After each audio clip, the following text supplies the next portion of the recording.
একমাত্র আল্লাহ ছাড়া এই পৃথিবীতে এবং পরকালে আমাদের আপন বলে কেউ নাই। বাকি সবাই সবার স্বার্থের জন্য আছে। মানুষ মানুষের অবস্থানকেই মূল্যায়ন করে। আমরা মারা গেলে পরে 40 দিন তারা আমাদেরকে মনে রাখবে কিনা সন্দেহ আছে। বিশ্বাস করছেন না? এই যে আমাদের অনেক আত্মীয় স্বজন মারা গেছে না, বছরে একটা বারো কি কবরস্থানে কেউ গিয়েছে? হয়তো যায়, মৃত্যুবার্ষিকী ওই দিন যায়, তাই না? দেখেন আমরা কিন্তু আস্তে আস্তে ভুলে গিয়েছি তাদের, আমরা ব্যস্ত হয়ে গেছি। ঠিক একইভাবে তারাও আমাদেরকে ভুলে যাবে। এই জন্যে আমি বারবার আপনাদেরকে মনে করে একটা কথা, আমার জীবন থেকে উপলব্ধি করি একটা কথা, যে একমাত্র আল্লাহ ছাড়া এই পৃথিবীতে এবং পরকালে আমাদের আপন বলে কেউ নাই। বাকি সবাই সবার স্বার্থের জন্য আছে। মানুষ মানুষের অবস্থানকেই মূল্যায়ন করে। মানুষ মানুষের অবস্থানকেই মূল্যায়ন করে। আল্লাহ রাব্বুল আলামিন আপনার ভিতরটাকে ভালোবাসেন। দেখেন আপনি যখন নামাজ পড়েন নাই, আল্লাহ পাক কিন্তু আপনাকে ধ্বংস করে দেন নাই। আল্লাহ পরম করুণাময় আপনাকে হেদায়েত দিয়ে নামাজি বানিয়ে দিয়েছেন। জীবনে অনেক পাপ করেছেন, ইনস্ট্যান্ট আল্লাহ পাক শাস্তি দিতে পারতেন, আল্লাহ পাক দেন নাই। আল্লাহ আপনাকে ভালোবাসেন, আল্লাহ আমাকে ভালোবাসেন। আল্লাহ পাকের এই ভালোবাসার ঋণটা শোধ করার জন্য হলেও নামাজি হয়ে যান, আল্লাহর পথে ফিরে আসেন, দিনের জন্য কিছু করেন, দিনের ফিকির করেন, পড়াশোনা করেন। প্রিয় ভাইরা, আল্লাহ পাক তৌফিক দান করুন। দেখুন, এই রিবা থেকে দূরে থাকার জন্য একটা হাদিস যথেষ্ট। যে 4 শ্রেণীর মানুষকে আল্লাহ রাসূল সাল্লাল্লাহু আলাইহি ওয়াসাল্লাম লাআনত করেছেন, অভিশাপ দিয়েছেন।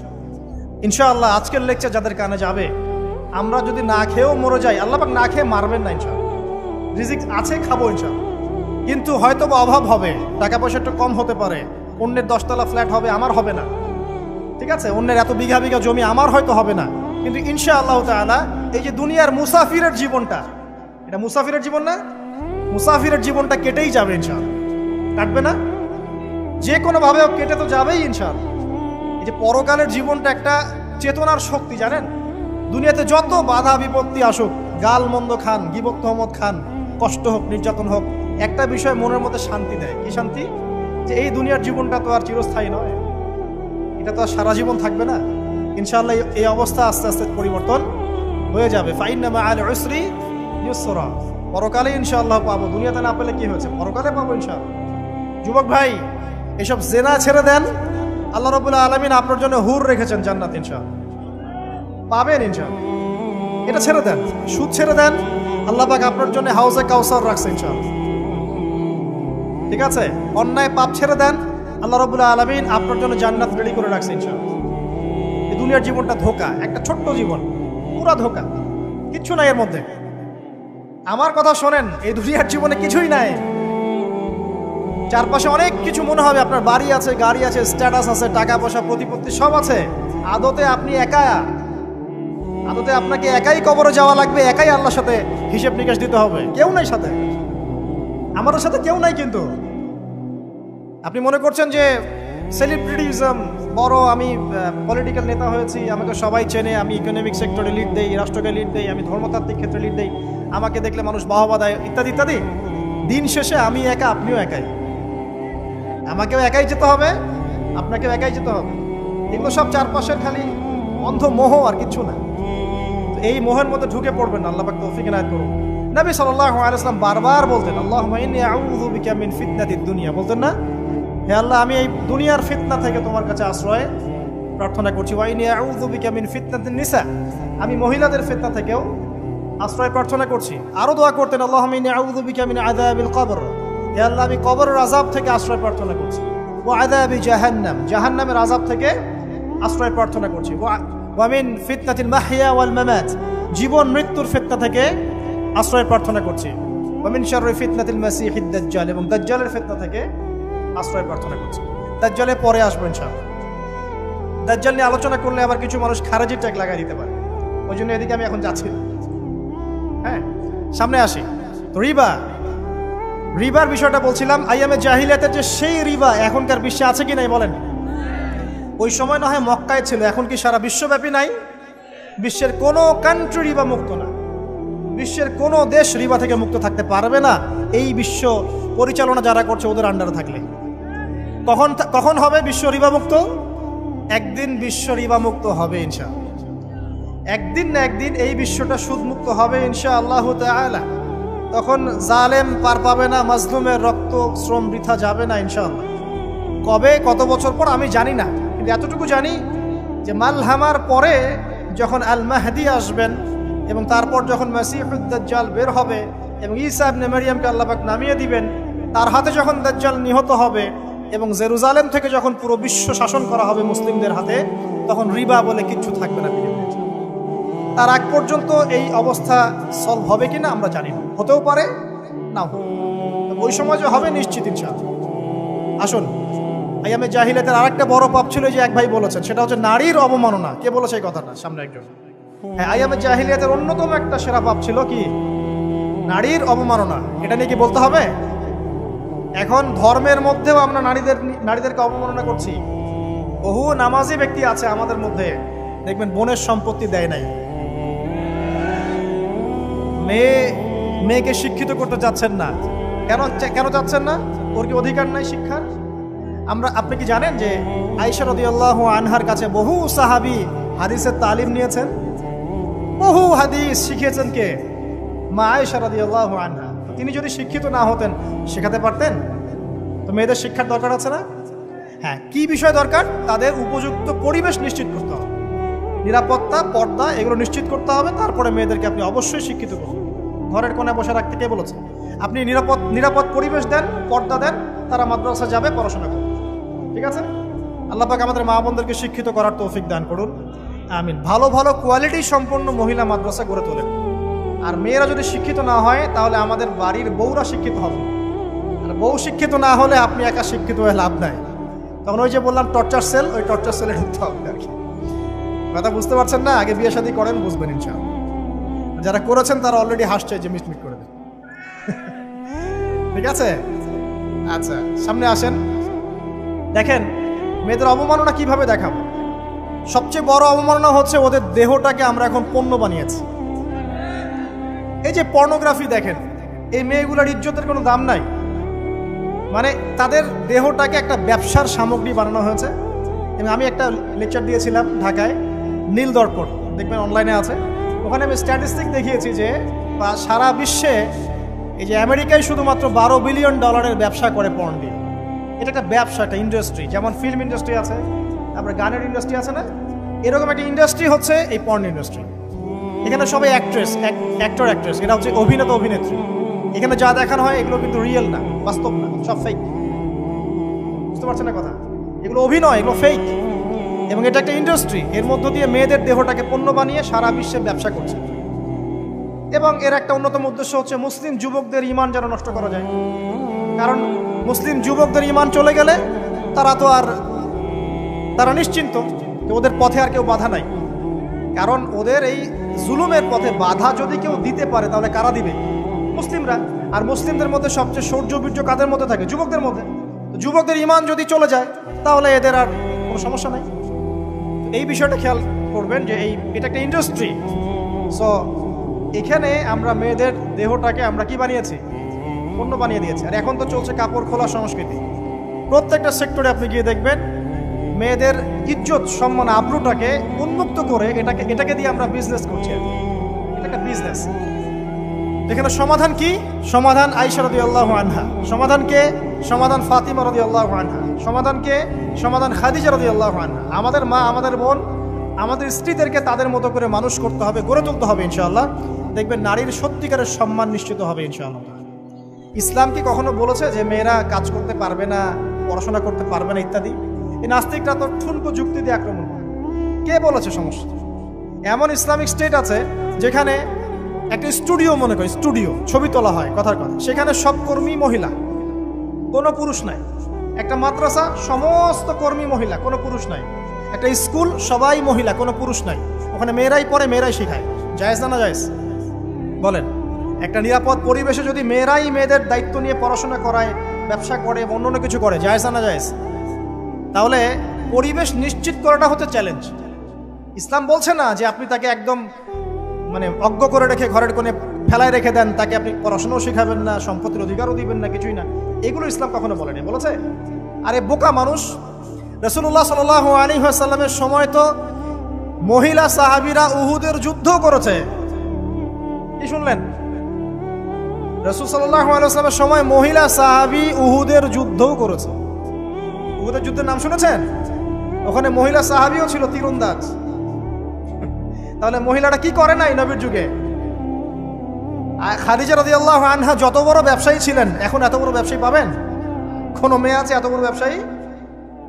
উসমান রাদিয়াল্লাহু আনহু যত বড় বিজনেসম্যান ছিলেন, এখন এত বড় বিজনেসম্যান আছে? তো কি ছিল না সেই স্বর্ণযুগে? ওই স্বর্ণযুগের সুন্নতি আমাদেরকে আমল করতে হবে। আল্লাহ পাক তৌফিক এনায়েত করুন, আমিন। প্রিয় মা ও বোনেরা, পর্দা ছাড়বেন না। আপনাদের জন্য 4টা কাজ: স্বামীর আনুগত্য করা, লজ্জাস্থানের হেফাজত করা, আপনার 5 ওয়াক্ত সালাত ঠিকঠাক মতো আদায় করা এবং রমজান মাসে সওম রাখা।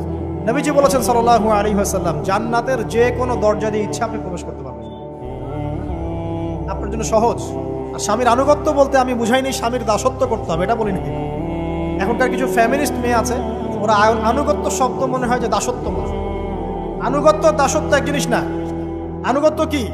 স্বামী কোরআন সুন্নাহর অনুকূলে কোনো কথা বলেছে, আপনি মানবেন। স্বামী বলছে পর্দা করো, তোমাকে ভালোবেসে বলছি তুমি পর্দা করো, তুমি আমার অনেক প্রিয় একজন মানুষ, তুমি বেপর্দায় বাইরে যাবা, লোকজন দেখবে, কেমন হয়? ঠিক আছে, তোমাকে তো আমি বিয়ে করেছি, তুমি আমার, মানুষ তোমাকে দেখবে কেন? ঠিক আছে, তো এখন স্বামী ভালো কথা বলেছে, আপনি শুনলেন, এটা আনুগত্য। আর ওই স্বামী যদি বলে আসো তো আমার কলিগরা এসেছে, ওকে খাবার সার্ভ করতে হবে, আসো খাবারটা পরিবেশন করো, এখন আপনি বেপর্দা হয়ে আপনার স্বামীর কলিগের সামনে খাবার পরিবেশন করতে শুরু করবেন, এটা কি আনুগত্য করতে হবে? এটা তখন আপনি আনুগত্য করবেন না। সিম্পল, কোরআন সুন্নাহর অনুগত কাজে আপনি স্বামীর আনুগত্য করবেন, বিপরীতে গেলে আপনি করবেন না। স্বামীর আনুগত্য মানে স্বামীর দাসত্ব নয়।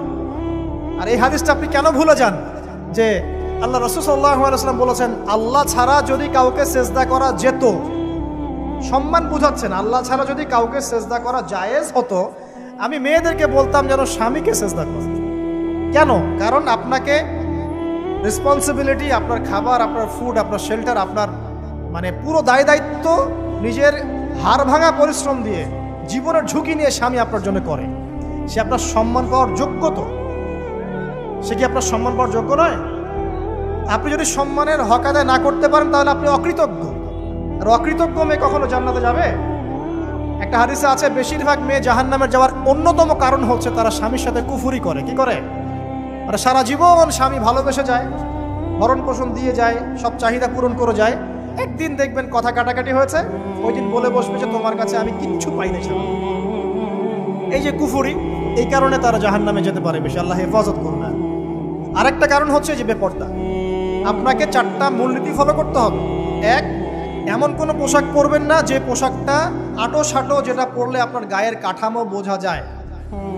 এটা বোরখা হলেও পরা যাবে না। আমি কি বুঝাতে পারছি? ডিজিটাল বোরখা দেখেন নাই? দেখছেন? মাশাআল্লাহ। আর কারা কারা দেখছেন? এদিকে চোখ বেশি যায় না? আচ্ছা, এমনি দেখা যায়, চোখ দিতে হয় না, এমনি দেখা যায়। ডিজিটাল বোরখা চলবে না, ডিজিটাল বোরখা চলবে না। আমার মত, এটা আমি মত দিচ্ছি, আমি আল্লাহর রাস্তায় সময় দিয়েছি অনেকদিন, এবং এখানে যে পর্দাটা শেখানো হয় এরকম পর্দা আমি অন্য কোথাও দেখিনি। এত চমৎকার পর্দা শেখানো হয়। কারা কারা সময় লাগিয়েছেন? 3 দিন 7 দিন সময় দিয়েছেন কারা কারা? বেশিরভাগই দেন নাই, সমস্যা নাই, দিতে হবে। আমি বাধ্যতামূলক বলিনি আপনাকে, বলেছি এখানে পর্দা শেখানো হয়, চমৎকার পর্দা শেখানো হয়, যে এখানে চোখটা পর্যন্ত তাদের ঢেকে রাখার তালিম দেওয়া হয়। যাই হোক, যেখানেই শেখেন, অ্যাটলিস্ট পর্দাটা শিখলেই হলো। এমন পোশাক হবে না যেই পোশাকটা আটো সাটো, যেটা পরে আপনার গায়ের কাঠামো বোঝা যায়। 2 নম্বরে এমন পোশাক পরা যাবে না যেই পোশাকটা পরলে বাহির থেকে ভিতরের অঙ্গ দেখা যায়। দেখেছেন? দেখেন নাই? দেখছেন হুজুর? আচ্ছা, আপনারা তো সব দেখেন দেখি। তারপরে 3 নাম্বার, এমন পোশাক পরা যাবে না যেটা অমুসলিমদের সাথে সাদৃশ্য আছে। কথা বুঝতে পারছেন? অমুসলিমদের ধর্মীয় বিষয়ের সাথে সাদৃশ্য আছে এমন পোশাক মুসলিম মেয়েদের পরা যাবে না। এর মানে এই নয় যে অন্য ধর্মকে আপনি আক্রমণ করবেন, এটাও নয়। যে যার ধর্ম তাদের স্বাধীনতা মতো পালন করবে। মুসলিমরা বাধা দিবে? দিবে না। মুসলিমরা দাওয়াত দিতে পারে। কি করতে পারে? দাওয়াত দিতে পারে যে ভাই, যে লা ইলাহা ইল্লাল্লাহর কনসেপ্ট আপনাকে বুঝাচ্ছি, আল্লাহ ছাড়া কোনো মাবুদ নাই, মুহাম্মদ সাল্লাল্লাহু আলাইহি ওয়াসাল্লাম সর্বশেষ রাসূল, এই কোরআন পড়ুন, হাদিস পড়ুন, দেখুন এটাই হচ্ছে মানবতার মুক্তির সনদ। এরপর যদি সে ইসলাম কবুল করে আলহামদুলিল্লাহ, যদি না করে এর হিসাব কে দিবে? সে নিজে দিবে। এর হিসাব কি আমাকে দেওয়া লাগবে? দেওয়া লাগবে না। তো অমুসলিমদের সাথে সাদৃশ্য আছে এমন পোশাক চলবে না। আর 4 হচ্ছে পুরুষরা মেয়েদের পোশাক পরতে পারবে না, মেয়েরা পুরুষদের পোশাক পরতে পারবে না। জি, আপনাদেরকেই বলছি, আপনারা জিন্স পরতে পারবেন না, মেয়েদেরকে বলছি, এবং টি শার্ট পরতে পারবেন না। আপনারা ওই যে যা ইচ্ছা তাই ড্রেস পরে বলবেন যে 1000 বছরের সভ্যতা সংস্কৃতি, এসব বাজে কথা চলবে না এখানে। এটা 1000 বছরে কোনোদিনও আমাদের দাদা নানিরা এগুলা কখনো পরে নাই। পড়ছে? আপনার দাদি কখনো ওইরকম পরছিল শাড়ি? তো যে বললো 1000 বছর থেকে পরে আসতেছে নাকি? সুবহানাল্লাহ। তো এখানে বিষয়টা হচ্ছে পুরুষ মেয়ের পোশাক পরতে পারবে না, মেয়ে পুরুষের পোশাক পরতে পারবে না। আমি খুব সংক্ষিপ্ত করে আপনাকে কোরআন সুন্নাহ থেকে 4টা মূলনীতি বলে দিলাম। এই 4টা মূলনীতি কোরআনেও আছে, হাদিসেও আছে। আসেন, এই যে নারীর অবমাননা, এই বিষয়টা আইয়ামে জাহিলিয়াতে যেমন ছিল, এখন দেখবেন আরো বড় পরিসরে এসেছে। আসে নাই? এই যে ফ্যাশন শো, দেহের প্রদর্শনী, বিভিন্ন ফিল্মস দেখবেন, ফিল্ম ইন্ডাস্ট্রিজে দেখবেন, মিউজিকে দেখবেন, পর্নে দেখবেন, মেয়েদের দেহটাকে নিয়ে ব্যবসা করা হচ্ছে। আগে তো না হয় কন্যা সন্তান হলে জীবন্ত পুঁতে ফেলতো নাকি? এখন যদি গর্ভের বাচ্চা মেয়ে জানে, অনেকে আগেই মেরে ফেলে। বুঝেন নাই মনে হয়? অনেকে যদি জানে যে গর্ভে মেয়ে সন্তান আছে, আগেই মেরে ফেলে। এমন অনেক দেশ আছে, আমি নাম বলছি না দেশের সঙ্গত কারণে, যে সেই দেশে এরকম মেয়ে সন্তানকে এই যে খালাস করে ফেলার, নষ্ট করে ফেলার, ভ্রূণ নষ্ট করার আলাদা ক্লিনিক আছে, আলাদা হসপিটাল আছে। বলে নাউজুবিল্লাহ। তো আসলে ওই 1450 বছর আগের মানুষটা বেশি বর্বর ছিল না, আমরা বেশি বর্বর? এই অধিকারের কথা বলে বলে আমরা মেয়েদের দেহটাকে নিয়ে এখন মস্করা করছি, তামাশা করছি। সবচেয়ে সেরা অধিকার কোথায় পাবে? কোরআনে পাবে, হাদিসে পাবে, ইসলামে পাবে। তার পর্দা নিশ্চিত হবে, দেহ সেফ থাকবে, তার ইজ্জত নিশ্চিত হবে, ইজ্জত সেফ থাকবে, তার সম্মান সেফ থাকবে, তাকে রাজরানীর মতো স্বামী বাসায় রাখবে, কারণ সে হচ্ছে তার কাছে সবচেয়ে মূল্যবান প্রিয় বস্তু। শুধু তাই নয়, সম্পত্তির অধিকার তাকে দিতে হবে। একজন মেয়ে তার ভাইয়ের সম্পত্তি পাবে, তার বাবার সম্পত্তি পাবে, তার স্বামীর সম্পত্তি পাবে, সব দিক থেকে সে সম্পত্তি পাবে। আর একজন ছেলে কিন্তু সব দিক থেকে সম্পত্তি পাবে না। এই বিষয়গুলো যখন এক শ্রেণীর মানুষ বোঝে না, তখন ইসলামের বিরুদ্ধে অহেতুক প্রপাগান্ডা চালানো শুরু করে। সবচেয়ে সেরা সম্মান রক্ষার উদাহরণ দেয়া হয়েছে ইসলামে, কোরআনে এবং হাদিসে। এই কথাটা আপনাদের মা বোনদেরকে বুঝাবেন, তবে নম্রতার সাথে বুঝাবেন, কারণ উচ্চবাচ্য করলে তারা কথা শুনবে। আল্লাহ রাসূল সাল্লাল্লাহু আলাইহি ওয়াসাল্লাম বলেছেন, কিছুটা বাঁকা হাত দিয়ে তাদেরকে তৈরি করা হয়েছে। যদি আপনি শক্ত করে চাপ দিতে যান তাহলে ভেঙে যাবে, আর যদি আপনি ওই অবস্থায় ছেড়ে দেন তাহলে বাঁকাই থেকে যাবে। এখানে আপনাকে হিকমা অবলম্বন করতে হবে। আল্লাহ পাক তৌফিক দান করুন। একটা বিষয় বলছিলাম, ওই যে শিরকের পাপ এখন গ্লোবালাইজেশন হয়েছে না, ওই সুদের পাপ এখন গ্লোবালাইজেশন হয়েছে না। গ্লোবালাইজেশন বোঝেন? মানে বিশ্বায়ন, পুরো বিশ্বে ছড়িয়ে পড়েছে না। আর একটা হচ্ছে এই যে মেয়েদের অবমাননা, এটা সারা বিশ্বে ছড়িয়ে পড়ে নাই?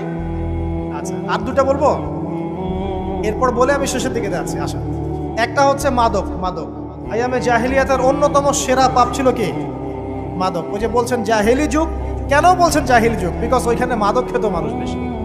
এখন বলেন, ওখানে না হয় মক্কায় মাদক খেত মানুষ, এখন সারা বিশ্বে মাদক ছড়িয়ে পড়ে নাই? বেশি না কম? এখন এই যে নতুন নতুন মাদক আসছে, ইয়াবা, আরো নাকি কি কি আসছে নতুন নতুন, আমরা নামও জানি না। এই যে গাজার নাম জানি, ফেন্সিডিলের নাম জানি, আর কি কি আছে? হিরোইন বলেন, আর দু একটা, আফিম, আর কি আছে? হ্যাঁ, রেন্ডি। সুবহানাল্লাহ, এই নামও কখনো শুনি নাই আমি।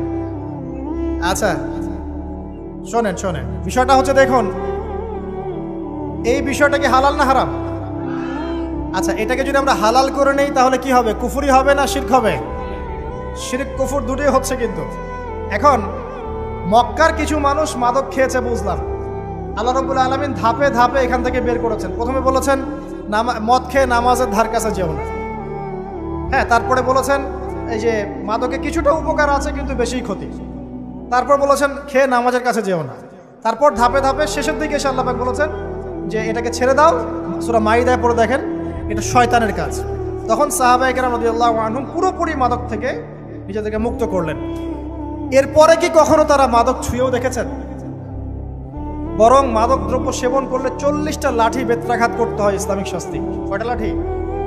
আর উমর রাদিয়াল্লাহু আনহুর সময়ে 40 লাঠিকে বাড়িয়ে 80 লাঠি করা হয়েছে। কত লাঠি? 80 লাঠি। কিন্তু আরো একটা পাপের শাস্তি আছে, বলবো? অপবাদ। এখন যেটা বেশি দেওয়া হয়, অপবাদ, মিথ্যা অপবাদ, সতী সাদী নারীর উপরে মিথ্যা অপবাদ, এর শাস্তি হচ্ছে 80 লাঠি। আবার 100 লাঠির শাস্তি আছে, 100 লাঠি। এটা কিসের জানেন? জিনা। জিনা এই যে যারা করছেন, এর শাস্তি হচ্ছে 100 লাঠি। তাও জনসমক্ষে দিতে হবে, গোপনে না। আর 1 বছরের জন্য এলাকা ছাড়া করতে হবে।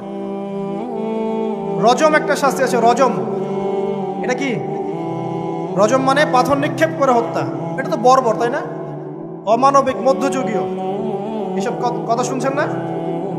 শোনেন, কিছু কিছু বিষয় আছে যে বিষয়গুলো করার পরে এই পৃথিবীতে মানুষ বেঁচে থাকার অধিকারটা হারিয়ে ফেলে। কথা বুঝতে পারছেন না? কিছু কিছু পাপ আছে, এগুলো করলে পরে মানুষ এই পৃথিবীতে বেঁচে থাকার অধিকারটা হারায় ফেলে। যেমন কোনো বিবাহিত ব্যক্তি যদি জেনা করে, নাউজুবিল্লাহ, কোনো ছেলে যদি কোনো ছেলের সাথে যৌন সম্পর্ক করে, সমকামী করে, বা এটাকে যেটা গে মানে যেটা কি বলে, সমকামিতা, ঠিক আছে? এই কাজ যদি কেউ করে, নোংরা কাজ যদি কেউ করে, কোনো মেয়ে যদি কোনো মেয়ের সাথে এরকম কোনো কাজ করে, একই পাপ। এসব পাপ করলে পরে এই পৃথিবীতে বেঁচে থাকার অধিকারটা সে হারিয়ে ফেলে। কথা কি বুঝতে পারছেন? আচ্ছা, তখন শাস্তি হচ্ছে আল্লাহ রাব্বুল আলামিন পাথর নিক্ষেপ করে হত্যা করতে বলেছেন। কারণ হচ্ছে সে এত গর্হিত একটা কাজ করেছে যেটা এই শাস্তি পাওয়ার সম্পূর্ণ যোগ্য।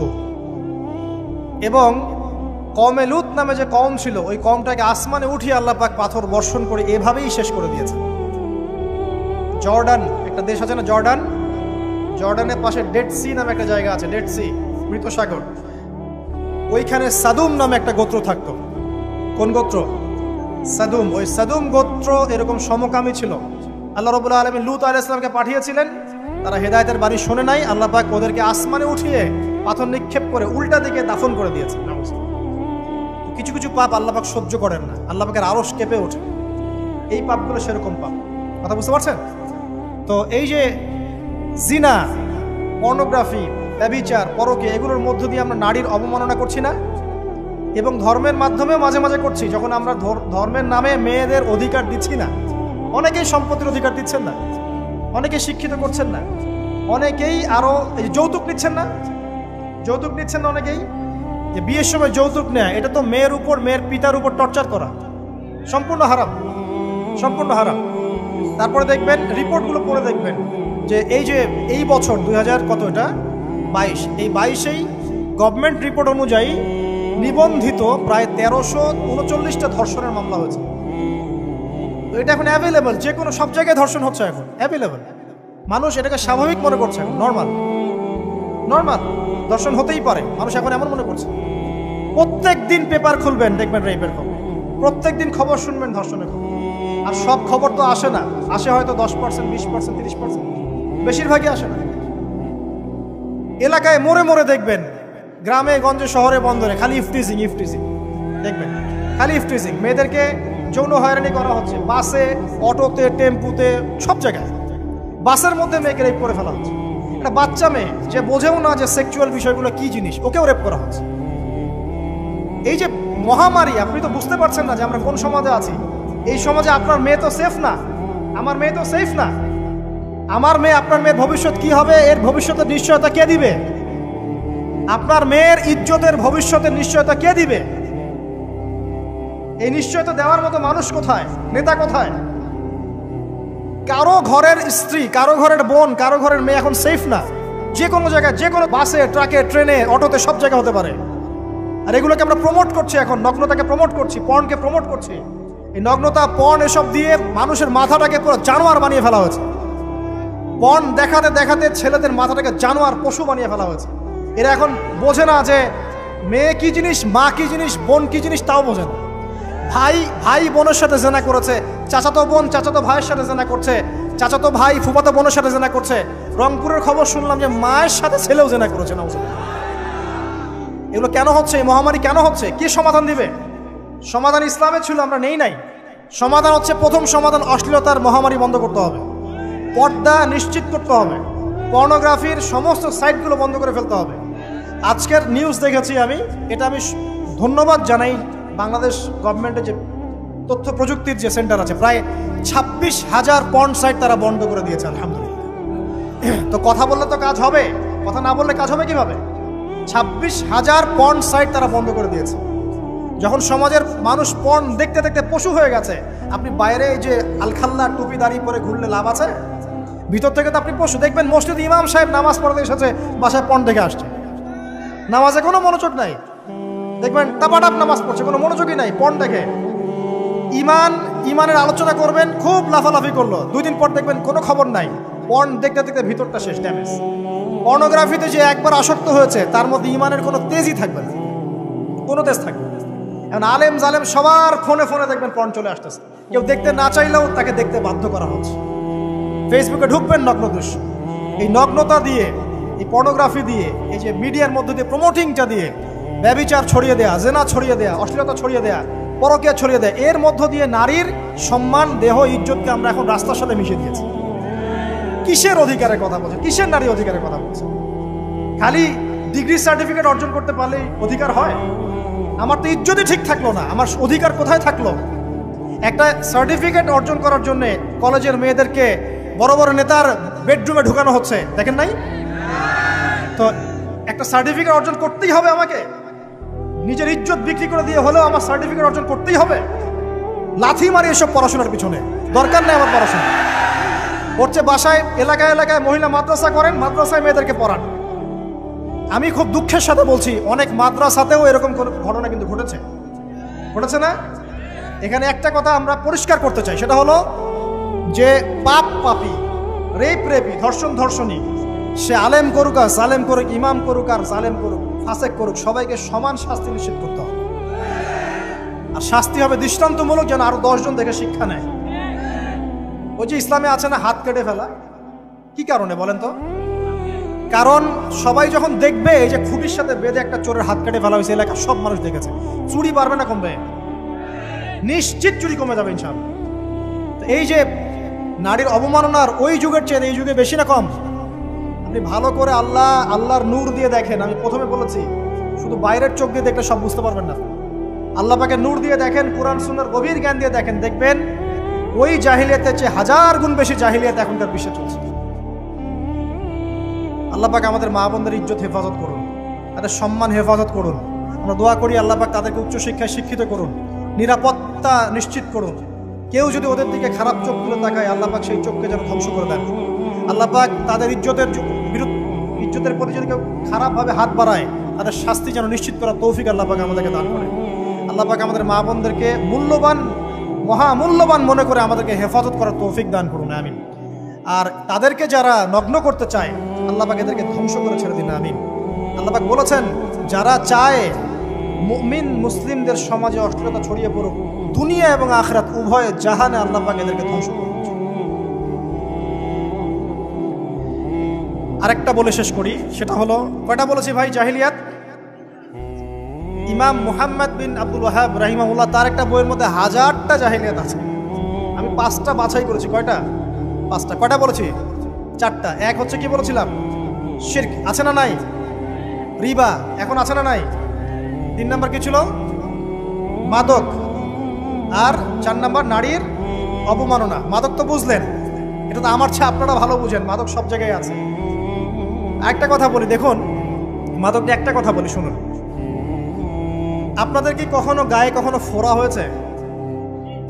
কার কার গায়ে ফোড়া হয়েছে বলি? আব্দুল, আচ্ছা, কেমন ব্যথা? ফোড়া ফেটে গেলে কি বের হয়? রক্ত আর পুঁজ বের হয়, তাই তো? তো নবী সাল্লাল্লাহু আলাইহি ওয়াসাল্লামকে সাহাবীরা পরে জিজ্ঞাসা করলেন, ইয়া রাসূলুল্লাহ, কোন পাপের কারণে তাদেরকে এই শাস্তি দেওয়া হচ্ছে? নবী করিম সাল্লাল্লাহু আলাইহি ওয়াসাল্লাম বললেন, তাদেরকে এই শাস্তি দেওয়া হচ্ছে একটা পাপের কারণে, সেটা হলো মাদক দ্রব্য সেবন করা। আর ওই পানীয়টার নামও নবীজি বলে গেলেন, তার নাম হচ্ছে তিনাতুল খাবাল। কি নাম? তিনাতুল খাবাল। এই তিনাতুল খাবাল মানে জাহান্নামীদের রক্ত এবং পুঁজ। এটা খেতে দেয়া হচ্ছে মাদকদ্রব্য সেবনকারীদের জন্য। আল্লাহ রাসূল সাল্লাল্লাহু আলাইহি ওয়াসাল্লাম বলেছেন, কোনো ব্যক্তি যদি মাদক সেবন করে তার 40 দিনের নামাজ কবুল হবে না। সে যদি আবার তওবা করে ফিরে আসে, আল্লাহ পাক মাফ করে দিবেন ইনশাআল্লাহ। যদি আবারও মাদক খায়, আবার 40 দিনের নামাজ কবুল হবে না। তারপর যদি আবার তওবা করে, আবার আল্লাহ মাফ করে দিবেন ইনশাআল্লাহ। তারপর যদি আবার মাদক খায়, আবার 40 দিনের নামাজ কবুল হবে না। তারপর যদি আবার তওবা করে, আবার আল্লাহ মাফ করে দেবেন। তারপরে যদি আবার মাদক খায়, তখন আল্লাহ রাব্বুল আলামিন তাকে তিনাতুল খাবাল পান করান। প্রিয় ভাইরা, আপনারা মুসলিম না? আমরা মুসলিম না? মুসলিম যুবকদের সবচেয়ে সেরা অস্ত্র হচ্ছে ঈমান এবং নৈতিকতা। অন্যরা জাহিলিয়াতের স্রোতে ভেসে যাক, মুসলিম তরুণরা কখনো জাহিলিয়াতে যাবে না ইনশাআল্লাহ। আমার সাথে ওয়াদা করেন যে কোনো প্রকার মাদক দ্রব্যের সাথে সংশ্লিষ্ট থাকবেন না। একটা সিগারেটেও কখনো টান দিবেন না। কারণ সিগারেটটা কি? সিগারেট আপনাকে আস্তে আস্তে অন্য মাদকের দিকে নিয়ে যাবে। সিগারেট খাওয়া শিখেছিস, এখন গাঁজাও খা। গাঁজা খাওয়া শিখলে এখন ওটা খা, এই করতে থাকে। এক পর্যায়ে আপনি এখান থেকে আর বের হতে পারবেন। এখানে আপনার দেহের ক্ষতি, আপনার মস্তিষ্কের ক্ষতি, আপনার পরিবারের ক্ষতি। এমন আপনি যদি পরবর্তীতে গিয়ে পরিবার গঠন করতে চান, আপনি সুখী পরিবারও গঠন করতে পারবেন না, কারণ ভিতর থেকে আপনি নিজেকে শেষ করে ফেলছেন।